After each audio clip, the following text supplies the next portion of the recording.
tutti, d'anteprima cinema. Vediamo l'intervista esclusiva a Matt Damon, che ci racconta la sua esperienza sul set di Hereafter, il nuovo thriller sovrannaturale di Clint Eastwood. Damon interpreta George, un operaio con un dono particolare. Riesce ad entrare in contatto con i morti e parlarci.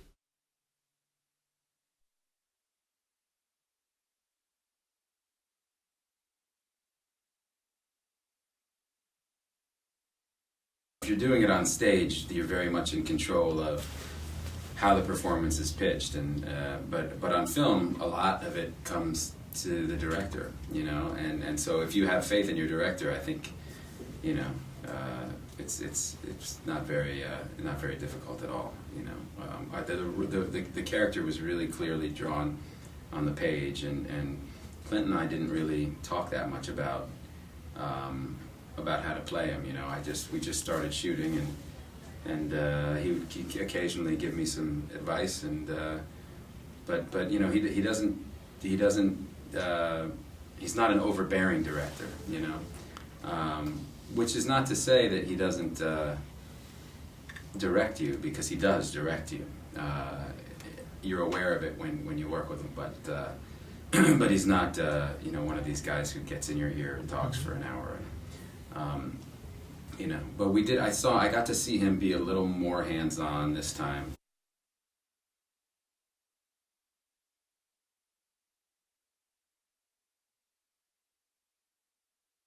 A Perfect World, the film that he did years ago, I thought boasted one of the best performances by a kid that I've ever seen. And even my mom, who's a professor of early childhood development, called me about that movie and said that boy is, you know, is unbelievable.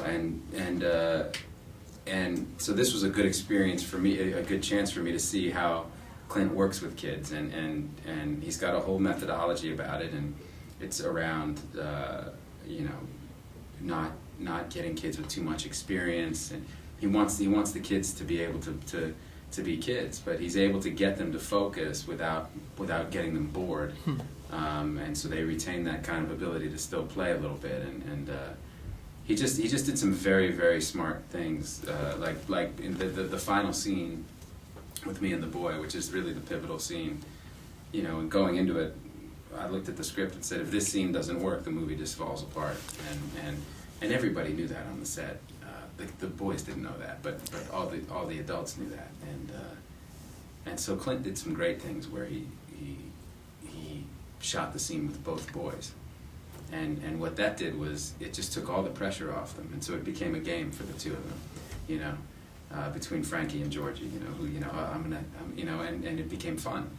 And then we went to each of them, and we got secret information about their brother, you know, and, does he have a girlfriend? And, no, tell me. And so when the camera was on one of the boys, we'd start telling him this stuff, you know. Wait, I'm getting a sense. Wait, your brother's telling me now that you have a girlfriend, and your girlfriend. Smart. So we're getting these wonderful reactions from them, and then Clint was right here, and we were both, you know, talking to him, and so it's just little techniques and tricks like that were really fun to watch him do.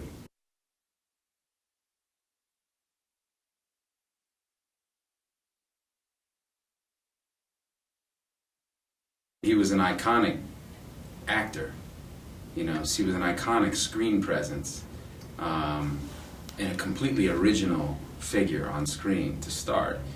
And then at my age, at about 40, he started directing, and suddenly people realized this immense depth that was there. So that it wasn't just this kind of accident that he was this iconic, this unique figure in film. He was actually an important figure in film, and his work just kept getting better and better and more interesting, and it's totally varied, and he's just a great storyteller. He tells all kinds of stories. There's not a genre that scares him. There's not a genre that intimidates him. He loves it, and he's just great at it. And I think eventually, you know, you make movies for 60 years at an unbelievably high level, and people go, you know what, you're an icon. You know, that's a career really unlike anyone in film history.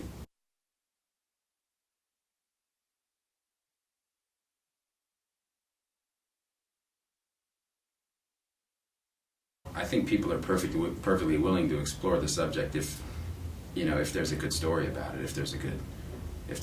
but it's just, I just don't think there have been many stories written about it. And it's also, it's, you know, like this film doesn't try to give you any answers because it doesn't, you know, because we don't have any, and that's the great common denominator about where we're going, is that what we all share in common is nobody knows.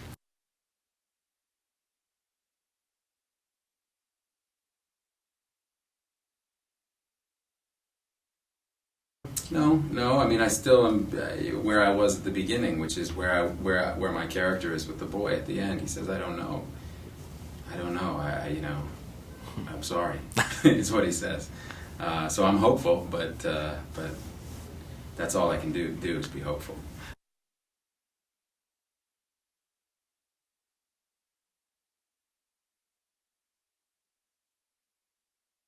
But I liked it because it's a universal question that we grapple with. So I like that Peter made it an international film, because it's nice to see, and it's nice to see from these three disparate places these people who desperately need each other to be fulfilled, and you wonder how are they ever going to meet, and I like the way that he got them together.